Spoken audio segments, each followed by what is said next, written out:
రాష్ట్ర సచివాలయం మొదటి బ్లాకు కేబినెట్ సమావేశ మందిరంలో సోమవారం గౌరవ రాష్ట్ర ముఖ్యమంత్రి నారా చంద్రబాబు నాయుడు గారి అధ్యక్షతన రాష్ట్ర మంత్రి మండలి సమావేశంలో తీసుకున్న నిర్ణయాలు, అన్ని వర్గాలకు భరోసా కల్పించే విధంగా మంత్రి మండలి సమావేశంలో తీసుకున్న నిర్ణయాలను రాష్ట్ర సచివాలయం 4వ భవనం ప్రచార విభాగంలో రాష్ట్ర సమాచార పౌర సంబంధాలు గృహ నిర్మాణ శాఖ మంత్రులు కె పార్థసారథి మీడియాకు వివరించారు.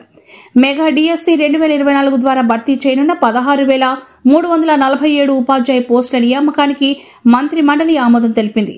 ఇందులో భాగంగా ఎస్జీటీలు 6,371, పీఏటీలు 132, స్కూల్ అసిస్టెంట్లు 7,725, టీజీటీలు 1,781, పీజీటీలు 286, ప్రిన్సిపల్లు 52 పోస్టులను భర్తీ చేయనున్నారు.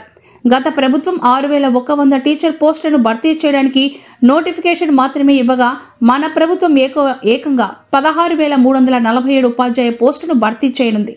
గౌరవ ముఖ్యమంత్రి వర్యులు పదవి బాధ్యతలు చేపట్టిన రోజే తన తొలి సంతకాన్ని మెగా డిఎస్సిపై చేయడం, తదనంతరం మంత్రి మండలిలో ఆమోదింప చేయడం మా ప్రభుత్వ చిత్తశుద్ధికి తార్కాణమని తెలిపారు.